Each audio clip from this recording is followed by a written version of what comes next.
I invite you to remain standing for our scripture reading. We'll be reading from 1 Timothy chapter 6. Let's read God's good word together. Of course, there is great gain in godliness combined with contentment, for we brought nothing into the world, so that we can take nothing out of it. But if we have food and clothing, we will be content with these. This is the word of the Lord. Thanks be to God. You may be seated. Good morning, everyone. My name is Pastor Brandon Blackston. I'm the executive pastor here. And I don't know if you know this, but this summer, Courtney and I celebrated 15 years of marriage. So thank you. Particularly clap for her. She's been a champ. And so you can see that's what we looked like 15 years ago. And pre-corrective lenses for me. That has changed. But, if you think about those two, or I guess you wouldn't think about them, I'm pretty sure none of you knew them. Anyway, maybe one or two of you did. But anyway, they were both seminary students. They had I had 1 year left. She had 2 years left. We were working as interns while we were in school. And we made a little money and not a lot. We had all of our needs provided for. What was really sweet is we had housing provided through Courtney's youth ministry program, which was great. The only downside, it came with roommates. So you just think of what your first married home together is gonna be like. I didn't imagine other adults. But anyway, that actually turned out to be a blessing. Some really dear friends now, and that there were a few things that were not blessings, but for the most part, it was good. And so we had what we needed. We did not feel like we had much margin because we didn't, but we were taken care of. And fast forward 15 years later, and a few things have changed, and we still have roommates. And these roommates also expect us to feed them and clean up after them. It has actually gotten worse, believe it or not. But things look different. We have new expense categories that we did not expect. And or maybe Courtney did. I certainly did not. But if you look at the things, we're still doing fine. We've got all of our needs met. And there are a lot of things that we pay for now that we used to not to. And we have a mortgage. I probably knew that was a word in 2010, but I could not have told you how they worked. But things feel different, and they are different. But we're still, have all that we need, and we still have that same feeling of not feeling like we have a lot of margin, though. You know that feeling? And here is the thing. I think if you went back and asked 2010 Brandon, you would say, 2025 Brandon is rich. What are you talking about? You feel squeezed. And then 2025 Brandon's like, well, wait a second. You don't know how much childcare costs. And also, you do not have to pay for violin lessons. That's a new one for us. It's really cool. Violins are pretty loud, though. But anyway, that's been a lot of fun to start that. But things change, and even though our income has gone up since we were working part-time as interns quite a bit, as you can imagine, we still don't feel like we have a whole lot of extra. And that is the thing. That is kind of our default wiring. We never quite feel like we have enough. Our expectations just change. And so I wonder, as you think about that for your life, how much more do you need to have enough? Do you have a particular amount? Maybe it's just a certain feeling. If I looked at this statement and it said this, I wouldn't have to worry anymore. You remember a few years ago, there was a financial services company and people walked around with numbers over their head. That was their number, and then they would have enough. Well, if you remember the name John D. Rockefeller, one of the richest men who ever lived, his answer to that question, how much more do you need? Just a little bit more. Just a little bit more. And so if he's saying that, he was being a little bit facetious, I'm told. But that's that feeling that all of us have, and particularly if you're not, one of the richest people ever to live, you may feel like a lot more. And that's just how we're wired. And one of the problems is no matter how much we get, we want more. We want more. Our expectations just shift. And Arthur Brooks says it's not that we can't get no satisfaction, it's just that we can't keep it. Right, you get it and you're excited, and then you set your eyes on the next thing. And have you ever bought a new iPhone and you're like, oh, this is going to be so much better. And then like 5 minutes later, it's like, this is pretty much the same thing I just had, right? Except the battery, I do enjoy that, right? I can make it through an entire day now. But, we feel it, and it's just like, okay, this is just what life is like now. We move on to the next thing. We look ahead. And we're constantly exposed to the things we don't have because we see more advertising than any generation before us. I mean, it is like they invented these little glass screens that we stare at for 4 or 5 hours a day, and all we do is look at ads. I mean, it's pretty, like, if you would have told advertisers 100 years ago, like, it is so much easier than it used to be. All we have to do, like, we don't have to worry about billboards or any of those kinds of things. Like, they just carry it around with them. They would have said, no way. Like, that will never work. And somehow it works. But we see all these things that we can buy. We see all these things that other people have that we do not. And it's easy to get focused on accumulating those things. But of course, the problem is if we focus our lives on accumulation, we will never have what Paul calls the life that is really life, right? Sometimes we think about the good life, and I think of, like, if I really had the good life, like 2040 Brandon, he'd be able to take like a quarterly European vacation in his private jet. Like, that would be the good life, right? That's what we think about. But then 2040 Brandon would also have to worry about paying rent on his hangar. He would have to worry about airline maintenance. Yeah, all of these things, it just continues to grow, and I'd have to worry about new income streams just to pay for my airline habit. And anyway, problems that I'm not worried about having anytime soon. I learned this whenever we bought a dog. We went to like go see a dog. Like, we don't have to buy it. We're just gonna go look. Don't believe that ever. That is never true. But it was like expensive. The upfront cost, like you had to pay to get the dog. And I was like, this is crazy. Like, why would we ever pay this much? And of course we did. And then I got the first vet bill, and I was like, oh, the upfront cost doesn't matter at all, right? I mean, we're just gonna keep paying for this thing especially after he ate my first pair of glasses. I mean, that guy. Anyway, Harvey's still going, by the way. He's a trooper. But the problem is, I don't know how I got off on my dog, but we never have quite enough. We're just wired this way. And that's not to say that we don't have needs that we actually do need to have met, right? We all have basic needs that we have to meet if we're going to survive. The things that the kids were talking about, we need shelter, we need food, we need water, we need companionship. They're less the things that you learn about in psychology classes, but still, it is pretty hard to get around in Oklahoma without a car. Those do make holding down a job much easier.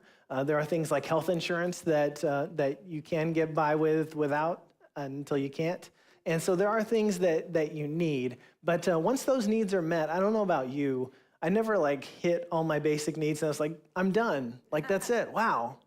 That's great. I don't want anything else anymore. Has anyone had that experience?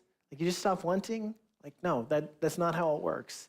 And so we continue, it just shifts and we continue to want more. And a lot of times that centers on money, not because money itself is what we want, but because it can give us access to the things that we really value. And so things like security, like status, social status, comfort, control. I know nobody has issues with that. Power and autonomy. I can do whatever I want whenever I want to do it. Those are the things that we can get if we have money. And yet the problem is that it can really lead us astray. I had a New Testament ethics book whenever I was in seminary, and it was about the New Testament perspective on wealth. The title was Wealth as Peril and Obligation. But if you look at all the passages about wealth, it's like wealth as peril. Like, that's always stuck out to me. But that's what we hear about. And Jesus tells us this. He says, no one can serve two masters, for a slave will either hate the one and love the other, or be devoted to one and despise the other. You cannot serve God and wealth. And in some translations, that they leave it untranslated as mammon. I mean, literally a rival god, right? You can't serve both of those things. It's either one or the other. And if money gets your heart, then you will serve money and not God. And you want to know the terrible thing? It's not just people who have way more than you, right? Wouldn't that be nice? Like, wow, it's just people who have a net worth that's higher than mine, and they really have a problem. But it is all of us. All of us is equally capable of falling into that. And the desire for more can lead us to compromise the things that we truly value. You can see examples of this. All of us struggle with this on a small scale. Sometimes we see examples of it on just a macro scale. You can read the news, and it won't take you too long to find examples of that. But we get a warning of this from Paul writing to Timothy. This is what he says. He says, "Those who want to be rich fall into temptation and are trapped by many senseless and harmful desires that plunge people into ruin and destruction. For the love of money is the root of all kinds of evil. And in their eagerness to be rich, some have wandered away from the faith and pierced themselves with many pains," right? So this isn't other people's problem. Like, he's writing about problems that face believers, followers of Jesus, is that we are susceptible to this too. We can fall away because we get on that train of chasing money wherever it goes. And Pastor Rich Villodas talks about the problems that can lead us into. He says money is a sign or the sign of power. It grants access like few things do. It determines who's in and who's out. People sacrifice the well-being of their family for money. He goes on to say they sacrifice their health, their reputation, all kinds of things for want of money because of the power that it can give us. And it's particularly challenging for us where we're living in an environment where we're constantly exposed to other people's curated lives, right? Both through advertising and through people just posting the parts of their lives that they really want you to see, right? You don't get the whole picture. You see, wow, I thought that we were doing about as well as them, but their house is twice as much as ours, right? Or twice as big as ours. Like, how did that happen? Well, you don't see their mortgage statement, right? And so there are things that you don't know. Like, maybe I would not want having a house that big. Or, you see someone who is much fitter than you, and then you find out how many hours they spend at the gym. You're like, I do not need to be that fit. Like, other priorities. You only see the parts that they want you to see. I've noticed on my algorithmic feeds that there is just a surprising number of people who are about my age who apparently can afford a $200,000 camper van. Like, you would think that would be a smaller market than it appears to be on my phone, but apparently, like, everyone who's like I'm a loser because I don't have an extra $200,000 to buy a camper van. I'm making my kids sleep in a tent. I mean, it's really terrible. But, right, I mean, you see those things, and it's easy to feel that sounds absurd, but it doesn't feel that way when you're looking at it, right? I mean, whenever you're constantly exposed to that, it changes the things that you think of as normal. And it can even shape your desire. Did you know that your desire changes based on what you're exposed to? The things that you see will actually cause you to want different things than you previously wanted, right? I mean, that ought to terrify us when we think about algorithms serving up whatever is in their best interest. But whenever we think about this desire for more, it's often driven by social comparison, right? I want to look like, I want to be able to think of myself as doing as well as these people or have the kind of things that they have. And we know that it won't make us any happier, but like my brainstem doesn't actually know that. And I know things like, sometimes since we have a fourth kid now, I guess that's not a new development. She is 4, but sometimes it still feels that way. But our house feels smaller now. And I guess that won't change as they continue to grow. And I know intellectually that my house is big enough and that, like, if I lived in the 1950s, I would actually live in a huge house for 4 people. Unfortunately, none of my friends live in homes from the 1950s. Like, they're all in 2025, which is inconvenient. But, I see, like, we're a family of 4. We should have, all this square footage more than what we actually have. It's this social comparison game that's really hard to get out of. And that experience, you know what we call that, by the way? We call it envy, right? Does anyone feel good whenever you envy other people? It's like, makes you feel bad about them. It's just, anyway, it's bad. And in fact, it actually is unhealthy for us. That's what Arthur Brooks says, pulling on a study of 18,000 individuals. That's a pretty big sample size. But he says this study found that their experience of envy was a powerful predictor of worse mental health and lower well-being in the future, was their experience of envy. And yet something about that makes sense, right? You think about how that feels to be looking at what other people have and wishing that you had it. That doesn't feel like a healthy disposition, does it? I mean, I can see how that would lead to worse mental health, worse outcomes. And the other thing that's kind of the way that the odds are stacked against us is we also think of things that most of the world throughout history has considered necessities. Things that we consider necessities, they considered luxuries, right? I mean, like, I can't imagine, and this is just, I'm guessing I'm not the only one. I can't imagine living in Oklahoma in the summer without central heat and air. but apparently there are a lot of generations that did, right? I also think of, have you ever like driven a car that has a backup camera and then driven a car that doesn't have one? And you're like, what did people do? Like how, I also wonder, like now when you turn around, like you're much more likely to pull something. Like are we injured more because we're not in the habit of doing that? But it's like, what did people, they must have just like backed into people just for 100 years before they figured this out, right? I mean, it's like, what do you do without a backup camera? It's like, well, I mean, most of the people in this room, I mean, or most, if you're my age, you grew up without that. You learned how to turn your spine. But I don't know, we can't do that anymore. I mean, and I'm in that boat. And so we get caught up in this social comparison and just this kind of treadmill that's just accelerating all the time, making us go faster and faster and feeling like we need more and more. And so we need a mind shift to get out of this. And the way that we can do that is recognizing that everything, instead of focusing on the stuff that we wish we had, it's recognizing that everything we have is a gift. It's a gift.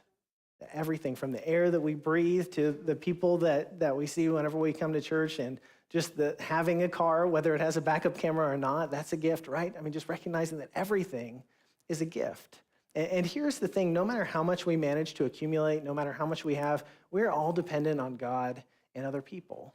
We are all dependent on other people. And eventually we find that, like we know that whenever we're born, like that's pretty obvious. We are the least capable mammal in the world whenever we're born, which just makes you, I mean, it is in service of these big brains, right? They need all the development that we can't do anything else.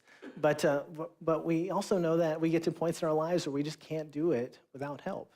And we're not made to function that way. But we're completely dependent. And this is again what Paul says. He says, there is great gain in godliness combined with contentment, for we brought nothing into the world. Did anyone bring anything with you whenever you were born? Did anyone like start walking day one? Okay, no, there were nobody at 9:15 either, if you're feeling bad. He said, no, we brought nothing into the world so that we can take nothing out of it. But if we have food and clothing, we will be content with these. And if you've gone through the belongings of a loved one, you know that can actually be pretty rough, all the stuff that we accumulate. It can be really hard to go through and get rid of. And anyway, I've got some purging to do, and I need to get in that habit now, just to get on the right side for my kids to be able to do that well. But we instead, so we can get this different, and I wish Paul had added a few more nouns, like if we have food and clothing, we'll be content. Can we at least add shelter and air conditioning and a few things? Of course, he was a tent maker, so he's probably not super worried about shelter. He's like, I can make that wherever I go. But here's the thing. He talks about we will be content. And one of the shifts that we can make is instead of lamenting what we don't have, we can imagine life without what we do have. Instead of thinking of all the things that we wish we had, I wish I had a phone that had a charge that lasted longer than this one does. We think of the things that we do have. And some of you know I spent 2 weeks in the wilderness a few years ago with like no technology. We had blankets, no sleeping bags. We had just a army poncho, no tent. And so we were roughing it, no, you don't have to be, that's not a generous definition of roughing it, right? And one of the things they prepared us ahead of time, they're like, you're gonna have a hard time with this. And so they said, you're gonna come to a point where you're wrapped up in your blanket and you're still cold. And you're gonna think of, what if I was home right now and I had a blanket that actually kept me warm? And I had a fire going, and instead of the lentil soup that I made that was not filling and that didn't have enough salt, like I could have ordered a pizza and they would have brought it to me. Like I wouldn't have had to feed a fire for 2 hours to make all of this happen. And it's like, if you let yourself go there, then you'll be miserable. And he said, instead, imagine what you would be like if you didn't have the blanket. Imagine what it would be like if you didn't have the poncho that seems pretty inadequate until it rains and you actually have cover. Imagine how well you would do hiking the next day if you didn't have lentils to give you some carbohydrates so that you can actually have energy to burn. That's what we do, right? We think of the things that we don't have, and we don't realize like, oh, I've actually got it pretty good, right? I have this device that can make people like bring me stuff the next day, and I don't even have to pay extra for shipping. Like, it's crazy. That one particular example, like every day I'm thinking, like, am I kidding? This is not real life. Like this next day delivery that I don't, but we don't, it's just so normal, but we don't recognize it as the gift that it is. And so we recognize that our dependence, we recognize that everything we have is a gift. And whenever we do that, recognizing that dependence leads us to gratitude. Because you recognize, like, wow, I could do nothing for myself whenever I came into the world. And I had parents who took care of me. I had people who took care of me and raised me. I do nothing to earn the air that I breathe, and yet it continues to be given. And I pay a little bit on my water bill, but I'm pretty sure like that does nothing for the sunk cost of actually bringing it to my house. Do you ever think about the miracle of tap water? Like literally, most people in the world like think that you are royalty because you can go like this and you have clean, drinkable water in your house. And they think it's even crazier that you can like turn on a thing and then you can stand under hot water that just comes as long as you want it to, right? I mean, it is crazy. And we recognize, we can just like act like it's normal. We can recognize that it's a gift and that leads us to gratitude. And the really amazing thing, we're tempted to try to accumulate as much as we can. And then once we get the things we've worked really hard for, we want to hold on to it as much as possible. But the thing is, you can't be both grateful and stingy. Do you know anyone that you think of as like really grateful and you think, wow, they just hold on to everything they've ever gotten. They pinch every penny and they share with no one. Well, what a grateful person. Like, does that work? No, like it's like oil and water. Those things don't go together. You can't be both. And so whenever we learn to recognize things are a gift, we can actually be grateful. That enables us to let go of the stinginess. It allows us to let go of the fear of not having enough because we recognize how much we have been given. And when we recognize that, we also want to share. It's like, wow, I've been given this gift. I want to share it with someone else. I want to make sure that somebody else has access to these amazing things that I have access to. And that's actually super healthy for us, right? There's this part of our brain that just is fearful, that wants to hold on to as much as we can and make sure that we'll have enough. And when we follow that, as we talked about with envy, it makes us less healthy. But whenever we go against that and we're generous, which is what we're made for, it actually makes us healthier. This is a study from Christian Smith and Hillary Davidson out of Notre Dame. They concluded that giving money, volunteering, being relationally generous, being a generous neighbor and friend, and personally valuing the importance of being a generous person, so all different ways of being generous, they're all significantly positively correlated with greater personal happiness, physical health, a stronger sense of purpose in life, avoidance of symptoms of depression, and a greater interest in personal growth. Like, that's pretty good stuff, right? That's what we get whenever we give. Whenever we give, not whenever we hoard, not whenever we accumulate, whenever we give. Like, if you could bottle the benefits of generosity, like, people would pay a lot for that. We can make a lot of money if we get into this, right? That maybe not. Maybe against the spirit of what we're talking about. But the power of generosity is that whenever we give, we actually feel better. Because generosity is our response to God's goodness and abundance in our lives. And Jesus tells us this, so you probably know this quote. It actually comes from the book of Acts. But Paul's saying, in all of this, I've given you an example that by such work we must support the weak, remembering the words of the Lord Jesus, for he himself said, it is more blessed to give than to receive. That's what Jesus says. Do you ever read something Jesus says, and you're like, I know you're the Lord, but are you sure about that one? But that's what he said. And it's actually we know this, right? I mean, I've gotten a lot of stuff. I assume if you've been through very many Christmases, you've gotten a lot of stuff. My kids, their first Christmas, it was just oh my gosh, we're gonna have to rent a car to get all the grandparent gifts. I mean, and so we get all this stuff, and the things that I remember the most are not the things that I got, but the things that I gave. I remember I was with a babysitter in, I don't know, this will tell you. So we were walking through service merchandise. Does anyone... If you're younger than 40, you don't know what that is. but it's this department store, and we were walking through, and I saw this clock. It was just a table clock, and had a gold face, and then there was this part below it that it spun, I don't even know how to describe it. It would spin one way, and then it would spin the other, and I saw this, I was like, I want to get that for my mom. And I just knew, my mom needed this clock, and so it was $20 or whatever. I mean, the 90s were a wild time. Get a clock for $20. I guess you can get that from Amazon. It works for a week. And then, but anyway, this one was great for $20. And so I wanted that. And so the babysitter helped me get it and got home and took it to my mom. I don't know what she thought about that. I don't remember. I think I remember it sitting on a particular shelf in our house. I mean, at least I hope so. Anyway, I hope that it was a good gift. But I remember that because I saw something, I wanted to give it to my mom. I wanted to bless her. Those are the kind of things that we remember, right? Those times whenever we can be generous. I don't remember what I got that Christmas, but I know that I got something for my mom, right? And we can do this whenever we recognize that it's all God's anyway, right? It's not mine. It's all God's. And if everything we have is God's, then we're stewards of God's resources. We're actually taking what God has, and we're using them for God, right? It's not mine, it's yours, and I'm asking, how can we do that? How can we do this together? And so, right, it's not just my house. I know the mortgage company's like, you're right, it's not your house. It is ours. No, but right, I mean, really, it's God's house. And I'm not saying, here's what I want to do with my house. Like, God, how can we use this house together to do the kind of things that you want me to do? How can I bless other people with this house? And whenever we're able to see things that way, whenever we can be generous, we're acting like God. We're actually acting in a godly way. Again, coming back, this is how Paul concludes this section. He says, as for those who in the present age are rich, I'm going to stop. I got really bad news. That's us. Like, if we've got disposable income, like he's talking to, oh, I'm sorry, I know that's terrible. Well, I think it's other people and the problems they have, but unfortunately, not the case. Okay, as for those who are rich, that's you and me, command them not to be haughty or to set their hopes on the uncertainty of riches, but rather on God, who richly provides us with everything for our enjoyment.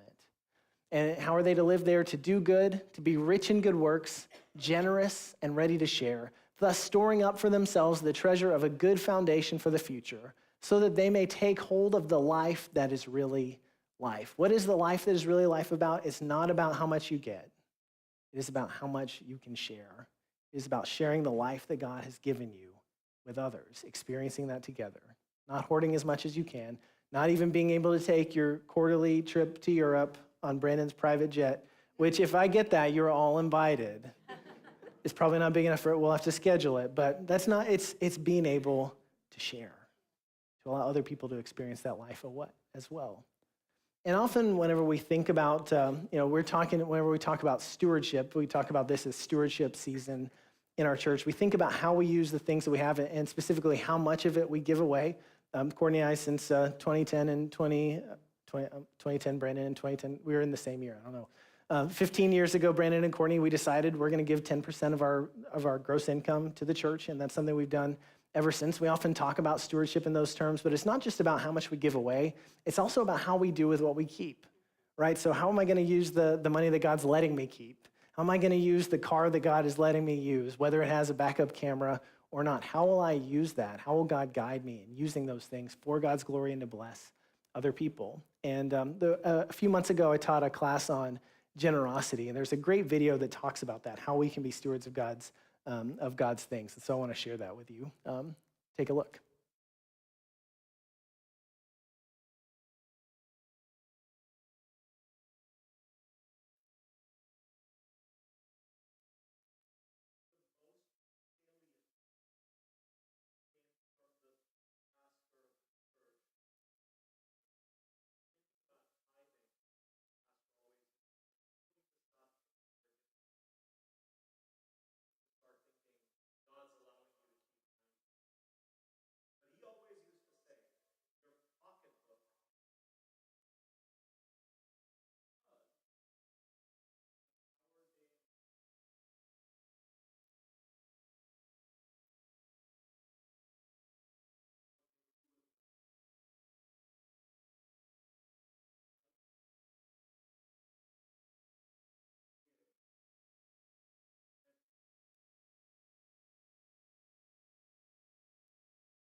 You're conduits of God's blessings. I love the way that he said that. And that's the thing here is what I hope. Whenever I thought about finding an AI program that would show you 2040 Brandon in our family, but I thought that would creep me out too much.